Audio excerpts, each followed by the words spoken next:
Good evening, and welcome to West End United Methodist Church. I am going to start my clock here so I stay on time.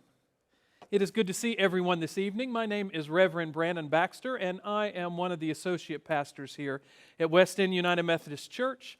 And it is my pleasure to work in spiritual formation ministries. And during this year, we are trying a new hybrid program called Centering Your Week.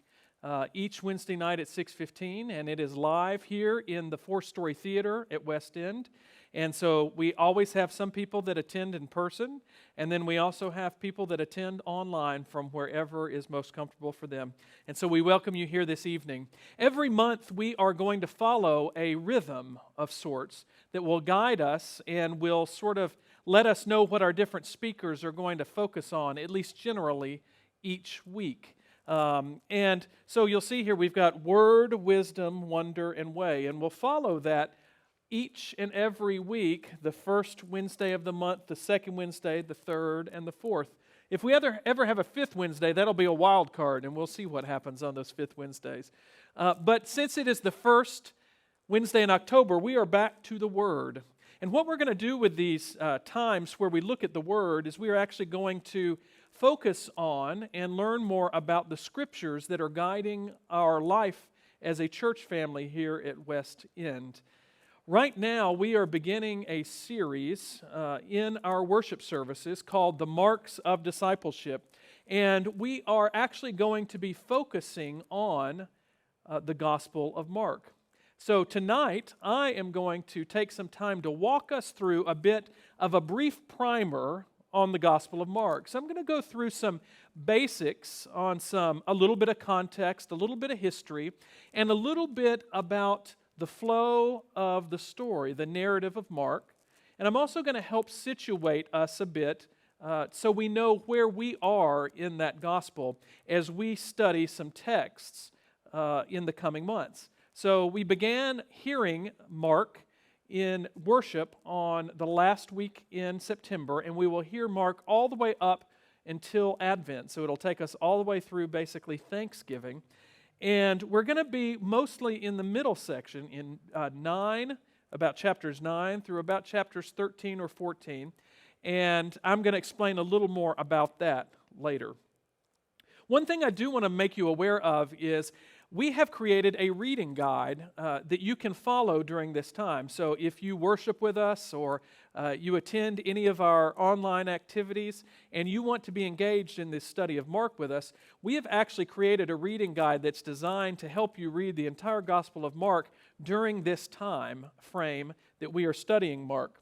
The guide is set up so that you can either take weekly chunks and you will read a chunk at a time, and you'll read it at your own pace during that week. Or it also has a daily guide, so you can literally check off every single day if you'd prefer to read daily instead. You can find that guide on our website, and the website address is westendumc.org, Marks of Discipleship.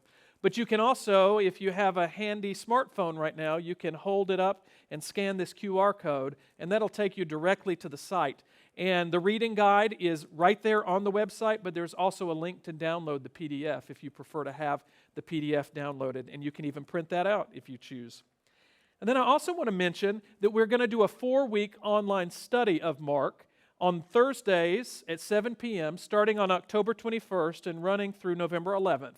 This will be via Zoom, and so we will all be participating online. This gives us a chance to all interact equally at home, because some of our folks can't be back yet, and so I hope you'll think about signing up for that as well. If you are getting something out of hearing the Gospel of Mark in the services, then I hope you will join us to dive a little deeper, especially if you like some of the things you hear tonight or you get intrigued by this little introduction to the Gospel of Mark.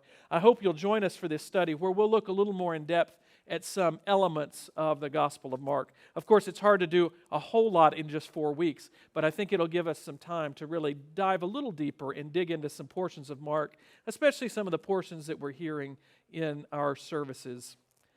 You can also scan the QR code here, and that'll take you to that site on our website. But to sign up, it's at westendumc.org/study Mark. So So I'm going to move on in now to tonight's presentation. And I want to start by simply saying that how we read the text when we're dealing with Scripture always matters. Last month, Pastor Carol presented some on basically on the ways that she encounters texts when she's preparing for worship, and the ways that she wrestles with them and meditates on them and prays with them and prepares for worship, all of that stuff. And she gave us some different tools, ways to engage the text. And so if you're interested in any of that, you can go back and watch our presentation from the first actually, it was the second Wednesday in September because we started 1 week later. But from that second Wednesday in September, you can watch that word series from last month and see some of the tools that Pastor Carol described. But one of the things she said that I thought was really important is she said, I really like to encourage people to read Scripture for transformation, to see how it applies to their lives, to see how it might inform their walk of faith. And I think that is super important. Tonight, I'm going to help us do a little bit of information too, though. And I think that is equally important because sometimes good information leads to better transformative reading of the gospel and transformative hearing of the gospel or a scripture text or whatever else. So tonight, I'm going to invite us to explore some of the information around Mark. And then if we have time at the end, depending on how much time we've got left, I'm going to share a few questions that are on our reading guide that are designed to help you enter the transformative aspect of reading this scripture. And maybe we'll even practice that with a text, or at least practice hearing a text with those questions in mind. We'll see if we have time for that. So I want to start with a little bit of just basic history and context about the Gospel of Mark. If you don't know a whole lot about the Gospel itself, or it's been a while since you studied Mark, one thing to know about Mark is that it is the very first Gospel. Now, you may be thinking, when I look in my Bible, I remember learning that it's Matthew, Mark, Luke, and John. That is true. However, scholars and those that study the Bible believe that the Gospel of Mark is actually the one that came first, was written first. When the Gospels were canonized and put in order, they had other reasons for lining them up the way they did. But Mark is actually considered to be the original Gospel. And it was actually probably written sometime between maybe as early as 66 A.D., but it could have been more around 74 A.D., so anytime between those 8 years is where most scholars think it probably was written. Now, in 70 A.D., if you know anything about history around the biblical world, you'll know that in 70 A.D. was during a time of great civil unrest when there was a Jewish revolt against Rome, and Rome actually destroyed the Jewish temple. And in the wake of that, Judaism had to figure out how to reconstitute itself and do its religion in all sorts of different places without being centered on the temple anymore. And that's how you end up with diaspora Judaism, and rabbinic Judaism develops over time. And then at the same time, nascent Christian communities were trying to figure out who they were going to be and how they were going to be together as followers of the Christ or of Jesus Christ. And so they also were starting to spread out and figure out where to go. And so Mark happens to be written at this hinge time at the fall of the temple and when everything was changing. Everything was new. And the Gospel of Mark, in many ways, is trying to help people understand who these early followers of Jesus believed Jesus was in this context. The second thing to remember is that Mark is also the shortest gospel. It just goes bang, bang, bang, bang, bang. It just goes from one episode to the next to the next. Mark doesn't spend a lot of time with details. Mark tells it like it is right up front. And in fact, there is a word that is sometimes translated as immediately in a lot of our translations that happens over and over again in Mark. I believe it's something like 41 times. And so you'll read this section and then it'll say, immediately they did this, or immediately he did this, and immediately this happened. Now, some of our translations of Mark take that immediately out because they want people to be able to read it a little more with a little more narrative flow.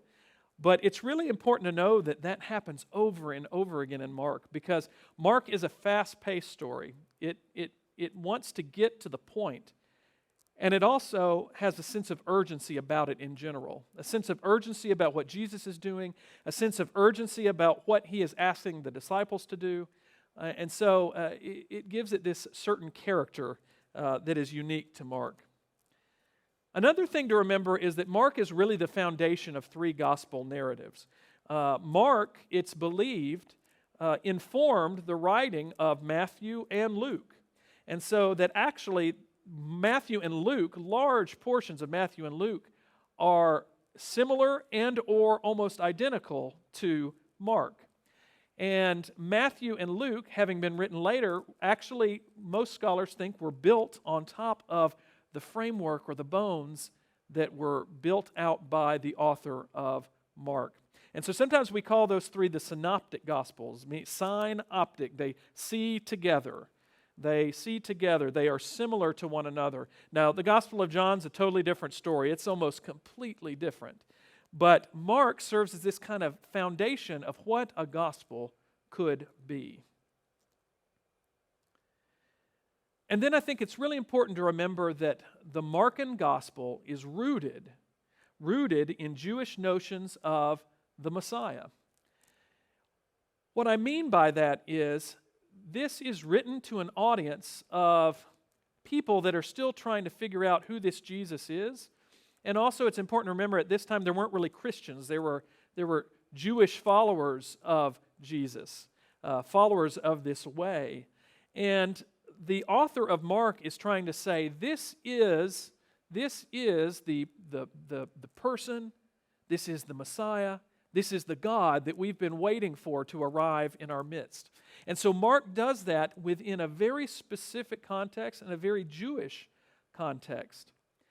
I think that's really important for us to remember as Christians, because a lot of us, especially that are raised in Protestant churches, I feel like sometimes we were taught that there's like this one God in the Old Testament and there's this other God in the New Testament, this God of law and this God of grace. Well, Mark says, no, this is connected to the entire story. This is rooted in what we've been waiting for and what has been anticipated. And so I think it's really important to remember that Jesus can't be understood very well if you don't understand Jesus' Jewishness as well. So you kind of have to read it a bit with that lens too. And the really cool thing about Mark is the author of Mark makes the intent of the book very clear right up front. In fact, the book basically identifies itself right off the bat as a gospel, or what we would call a gospel. And it does so very clearly, and it says this is what this book is about, and this is why we're telling the story, this is why you're going to read this book. So I want to read the first just 4 verses of Mark to give you a taste of this, to see how Mark sets up this narrative. You'll see the beginning of the good news, the evangelion of Jesus Christ, the Son of God. So very off the bat, it's saying the good news, this is good news of this Jesus the Christ, who is the Son of God. No intro needed, just bang. Here's what we're talking about. And I'm going to unpack that a little more in just a moment. And then see what Mark does here. In the very next sentence, Mark draws a parallel to the scriptures of the Hebrew Bible, or what we might call the Old Testament. And it says, as it is written in the prophet Isaiah, see, I am sending my messenger ahead of you, who will prepare your way, the voice of one crying out in the wilderness, prepare the way of the Lord, make his paths straight. So, the author of Mark is saying, pay attention. Something that we've been waiting for a long time is happening. And it's being prepared for us right here in our midst. And then what does the author of Mark do? But the author of Mark then goes straight to John the Baptizer. And we read that John the Baptizer appeared in the wilderness proclaiming a baptism of repentance for the forgiveness of sins. So within the span of 4 verses, this author has declared clearly who the author understands Jesus to be, has tied Jesus to the scriptures of old, to the Hebrew Bible, to the promises they've been waiting for, and then says, and the way is being prepared already by John the Baptizer. And another thing about Mark, we talked about Mark and Matthew and Luke being synoptics. Mark doesn't even really have time for the history of Jesus. Matthew and Luke, in their iterations of the story, take time to at least give us a birth narrative, right? Tell us a little bit about Jesus, where Jesus is born. Mark doesn't really give us any of that. Mark just starts right out of the gate, gets straight to John the Baptizer, and then we see Jesus baptized, and Jesus is on his way into ministry. It's really interesting that the first gospel, what we know to be the first gospel, starts that way, but it doesn't really bother itself with the what we consider the Christmas narratives, and so we don't really have a lot that we get from Mark for the time of Advent. Mark just doesn't go there. Mark gets straight to the point. Here we are talking about Jesus, Jesus' ministry, and what has been prepared by this ministry. Now, one thing I did want to unpack, because I think a lot of people don't even know this, you may be wondering, what is a gospel anyway? Where do we get that word? Well, you'll see here I pulled this simple definition from Britannica.com, but the word gospel is derived from the Anglo-Saxon word Godspell, which literally means good story. Now, that word that we heard a few minutes ago, evangelium, evangelion, all of these different Greek and Latin words all translate to good news or good telling. And that's basically the word that's used at the beginning of Mark.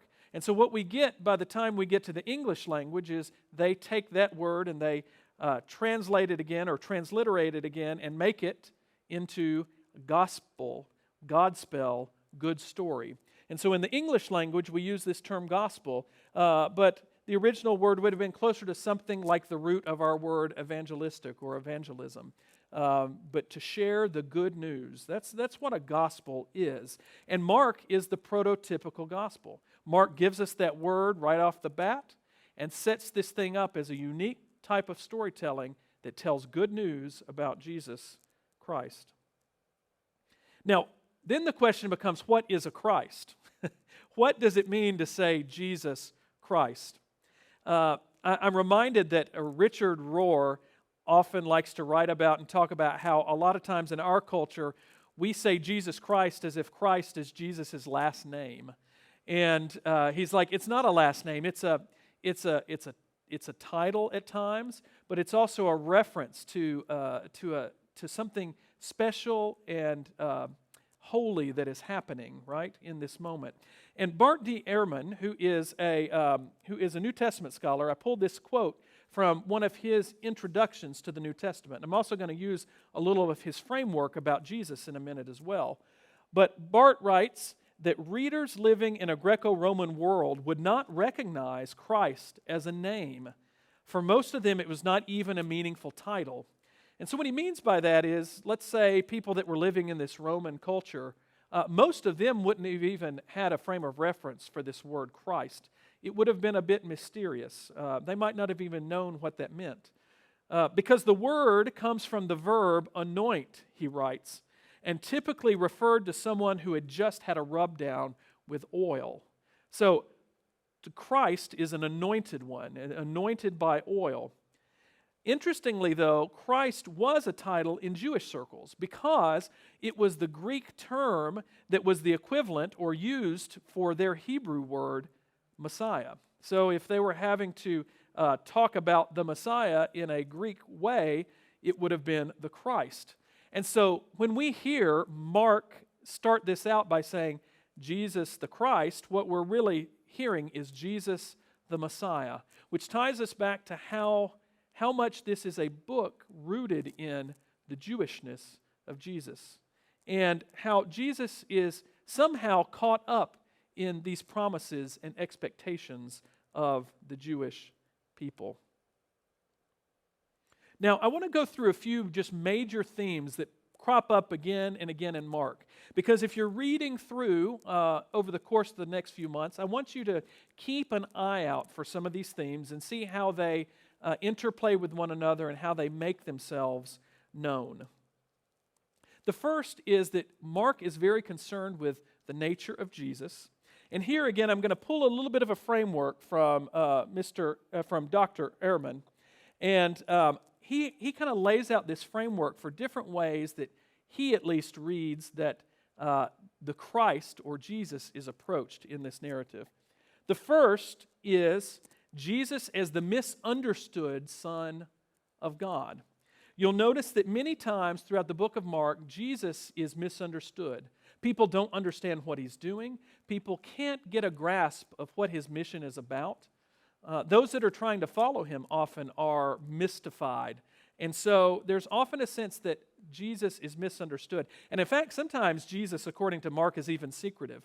Like he doesn't want people to know what he's doing. And I don't have time to unpack some of the theories behind why Jesus is sometimes secret in Mark, but that's called the Messianic Secret. And if you want to explore that a little more, that's another rabbit hole you could go down. But Jesus is sort of this misunderstood character often in the way that the Gospel of Mark presents him. I was doing a Bible study today, an online Bible study. Actually, it's a hybrid Bible study, so we have some people in the church here and then some people online, and they join me for lunch on Wednesdays for Bible study. And if you want to do that anytime, you can join us either here at the church or online. It's every Wednesday at noon. And we were discussing it. One of the end verse for this week, the last verse, is where Jesus says, "But many who are first will be last, and the last will be first." And one of the members of the class said, I just don't really understand what that means. I've never fully understood what that means. And what I said to that person before I tried to give any answer was, then you are in good shape, because that's how a lot of people in the Gospel of Mark feel. They just don't quite understand what Jesus is saying. At the same time, Jesus becomes the acknowledged special one as well. There are people that throughout the course of the narrative, they come to believe that Jesus is indeed uniquely connected to God, and they affirm that acknowledgement in very faithful and strong ways. And so you'll see that happen too. And then we get this idea of the suffering Son of God. Jesus, early on in the gospel, starts to prep his disciples for suffering that is to come, for hardships that are to come. Some of this resonates with images of a suffering servant from the Hebrew Bible. And some of it just points to what Jesus maybe knew was coming as he was stirring the pot through his ministry and mission. But there's this sense that suffering is, if not a necessary part of what happens, at least it's going to be a part of what happens. We could have a theological discussion, or we could argue about whether the suffering is necessary or not. But I think we can all agree that suffering is a part of life, and that suffering is definitely a part of a life of faithful discipleship in the model of Jesus the Christ. And then we get the crucified and the vindicated Son of God. So towards the end of the narrative, we end up with Jesus paradoxically being crucified. We know that happens in all of our Gospels, but Jesus ends up being crucified, and yet in some way at the end of the Gospel, the tomb is empty. Now, at the end of the Gospel of Mark, we don't get a lot of, at least at the original end of Mark, we don't get a lot of details other than the tomb is empty. And the followers are afraid, and they run off. But we know something has happened, that it's not the end of the story, that Jesus has somehow been vindicated, even in the midst of being crucified by the powers that be. So this Christology, this trying to work out who Jesus is one major theme. Another theme which we are focusing on a lot during our series is the nature of discipleship. What does it mean to be a disciple or a follower of Jesus? And we get some answers, sort of, in the Gospel of Mark. We're going to hear a lot of these episodes where Jesus spends time with his apostles and his followers trying to help them understand what it means to follow. And as I said, sometimes they don't understand, but we're gonna see a lot of that because we're focused in this middle section of Mark where he's doing a lot of that teaching and that work. And so we're going to hear a lot of this in our sermon series over the next couple of months.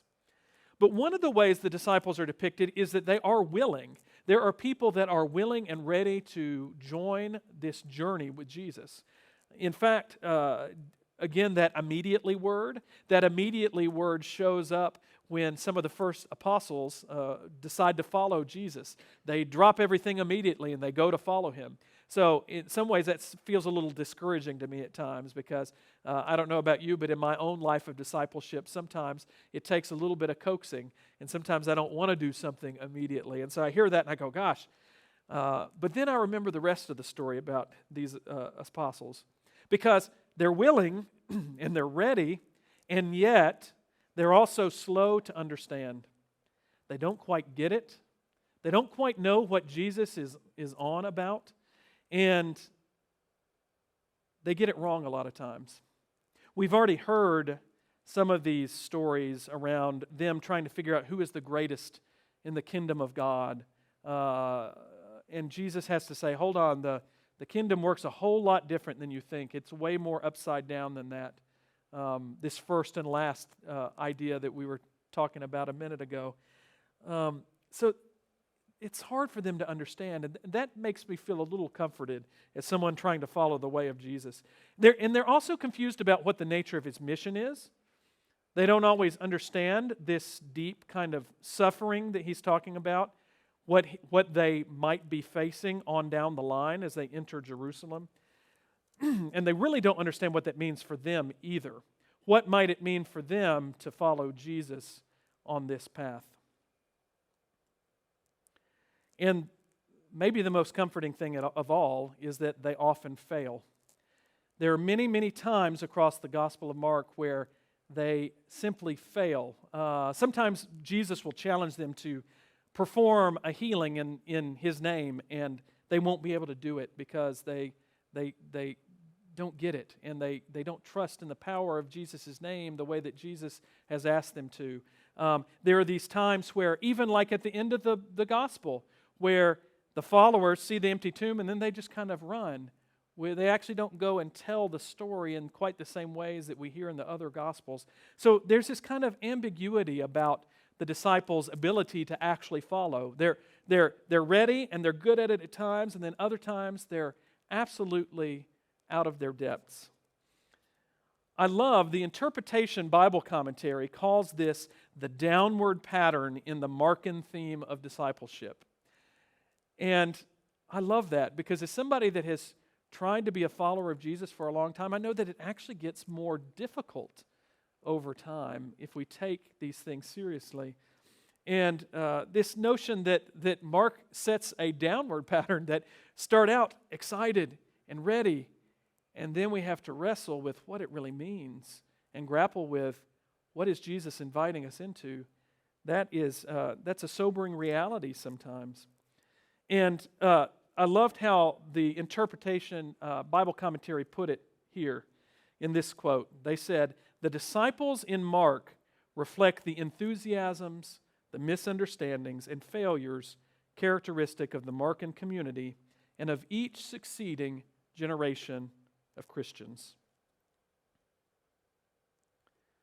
Another theme, healings and some other miracles too, but lots and lots of healings.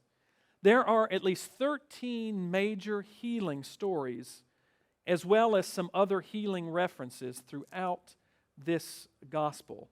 Healing takes on a key role in Jesus' ministry. And it functions in different ways in different times. But as it says here in Interpretation, more than any other gospel, Mark emphasizes the miracles, the healings, and exorcisms of Jesus.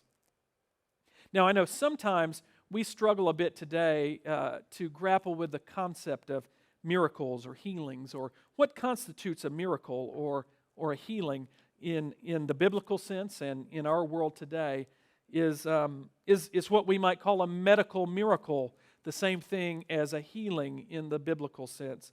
Is it the same thing as an astounding miracle, or are those different things?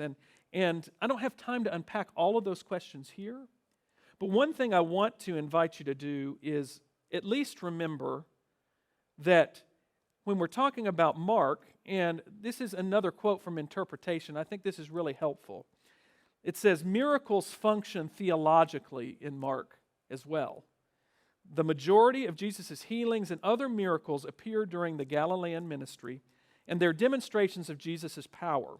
So they point to who Jesus is, and they kind of point to Jesus' connection to God in a special and unique way. And that's one of the reasons they're there. Some of the other healings and miracles also help highlight a bit what it might mean to be a disciple, what it might mean to be a faithful follower. And then it also at times, as I mentioned earlier, it sometimes underscores the disciples' own impotence or their failings. Sometimes there are things that Jesus suggests that they should be able to do in His powerful name, and yet they can't. And that underscores something that's lacking there. They're not quite able to step into this kingdom mindset and this kingdom way of being and living yet. And then one more thing I want you to notice is the prominence of women across the course of the book of Mark. Now, according to the Wisdom commentary, another great commentary on the Bible, there are at least 10 major scenes including women. And the reason I think this is important is because if this is our earliest Christian text, then what that indicates is that the early movement, first of all, included lots of women, but then also they are included as exemplars of both human agency and of trust in Jesus. And what I mean by that is there are times that some of the women in these narratives really approach Jesus of their own volition and say, I need this, or I'm asking you to reconsider even at certain times. They call out the best of Jesus' ministry in their interactions with Him, and yet they also trust that there's something special going on here in the midst of Jesus' ministry. Some of the examples of this, I'm just going to highlight a few of them really quickly if you want to check them out later. One is the healing of the woman with a hemorrhage in Mark 5, where literally she reaches out to grab Jesus' robe and she is healed. And Jesus knows that the power has left him, and He tells her, your faith has healed you. That is something that she does. She leans out in her agency and says, I need this, and she is healed. I'm going to get rid of this message here if I can. Oh, there it went away. Then there's the Syrophoenician woman who wants Jesus to come and exorcise or heal her daughter. And Jesus says, well, I'm not here for you because you're a Gentile, and why would I do that, basically? It's kind of a curt response. And this woman says, well, wouldn't you even give scraps to the dogs under your table? And Jesus says, you're right.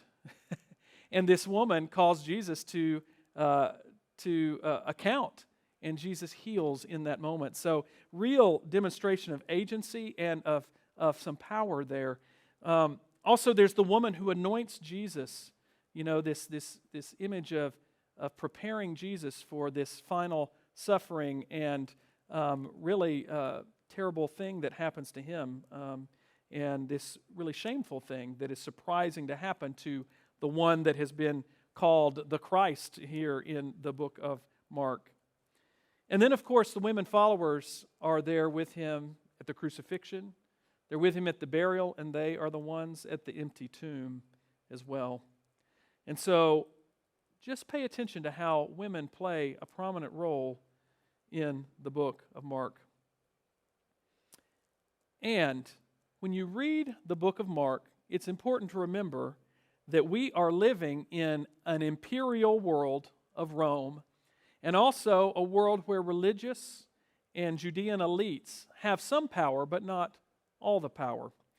And I love the way that the Wisdom commentary puts this. It says that imperial power and gender and social class ethnicity, and disability, they all simultaneously intersect in the personnel and structures of Rome's empire that constitutes the Gospel's narrative world.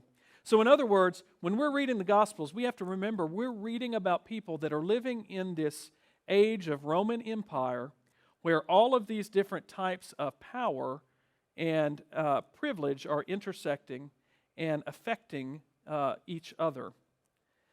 And when we hear of the challengers to Jesus, there are typically two primary ones. One is the religious elites or the Judean leaders, and they have cultural power and some religious power and even some regional power, but it's important to remember that they themselves are subject to the greater powers of Rome. They are being occupied or colonized by Rome. And so at the end of the day, when we read this, the overarching power structure is that Rome holds the full power of government, of resources, of even life and death.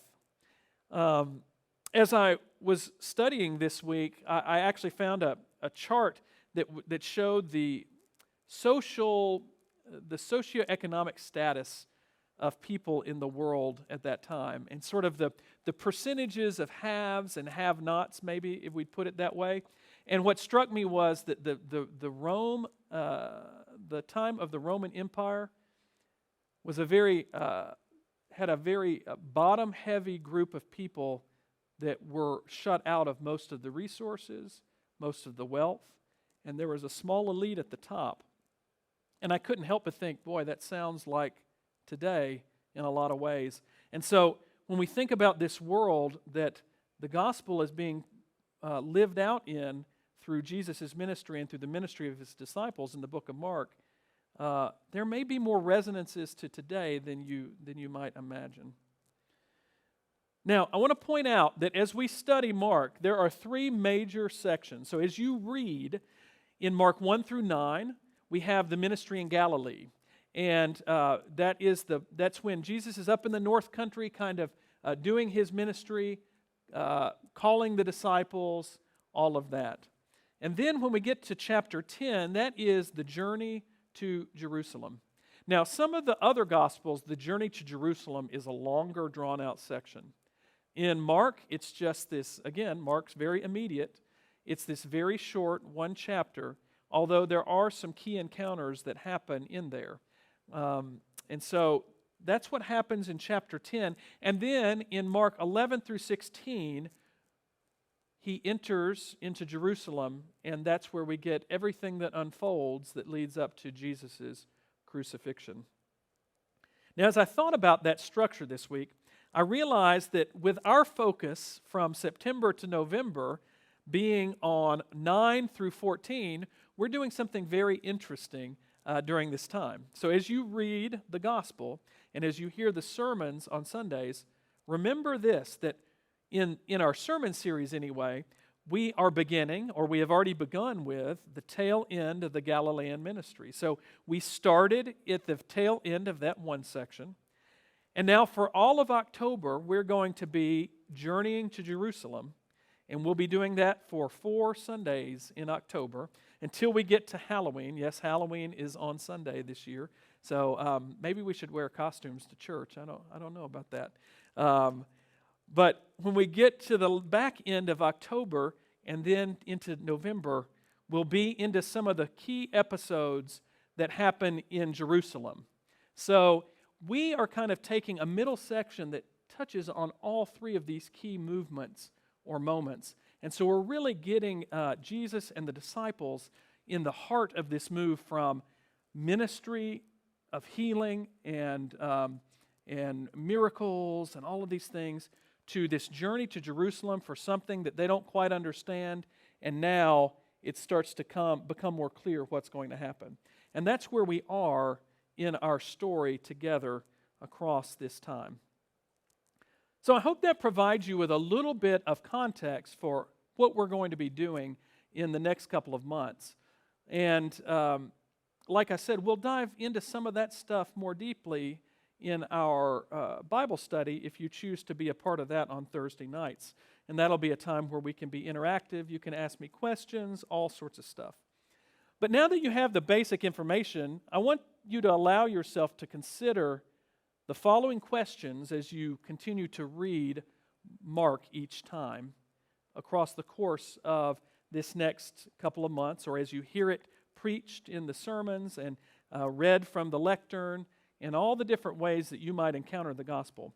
And I have these questions on our reading guide as well. So if you would like to have them on hand, you can download that reading guide.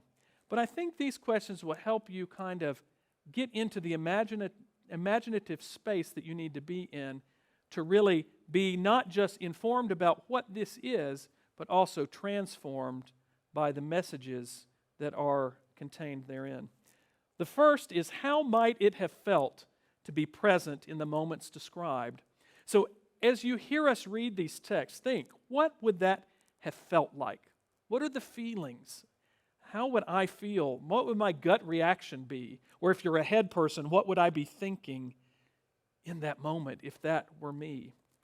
Think about what the persons involved might have seen or heard or smelled or tasted and felt. What might have been going on for them? So first, allow yourself to get into that imaginative space.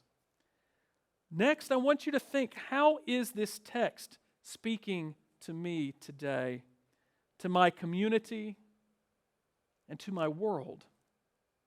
How does this resonate with me? It's not always a one-for-one. You know, the Bible isn't necessarily a rule book or give us all the guides for the road. It rather invites us into a conversation. It invites us to a conversation with this Jesus who invites us into a walk of discipleship, a journey of discipleship. And so, how is it speaking to me, to my community, and to my world? And then finally, across the course of these next couple of months, I want you to always think about, what might this text say specifically about being a disciple and follower of the way of Jesus Christ? What might it say to me about being a follower of the way of Jesus Christ? If you want to experiment with these three questions this week, this is our text for the coming week, Mark 10, 17 through 31. And it's the text where the rich young ruler comes to Jesus and says, "How can I enter the kingdom of God?"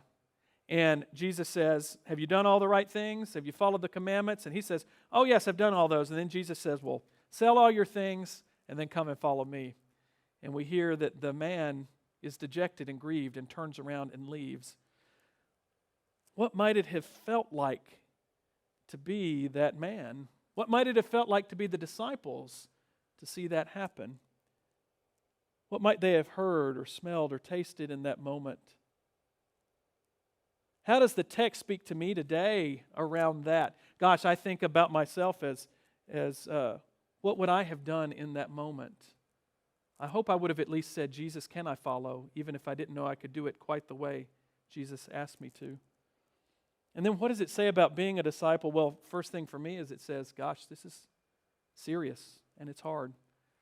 So I invite you to read that text this week and process those questions with it in preparation for when Carol preaches on this.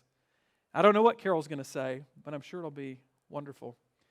And you can use this with any and every verse that you read across the course of this time. Well, we're almost out of time this evening, but I want to remind you that if you would like to read along with the Gospel of Mark with us, please download the reading guide, westendumc.org, Marks of Discipleship, or scan the QR code there.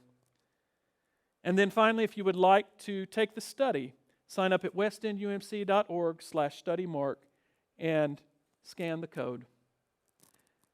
I hope this has been helpful as you start to engage the Gospel of Mark with us. And I hope you'll see us next week when I'm going to be out of town, but Pastor Stacy is going to be here, and she is going to interview Susan Adcock, who works here sometimes out of our lower level with the unhoused population here in Nashville. And she does that work through Open Table, and she does it, we pay her to do it here, and then she does it at other churches and out on the streets as well. And so I hope you'll join us to hear about her vital ministry and experiences. Hope you have a great evening. God bless, and we'll see you next week.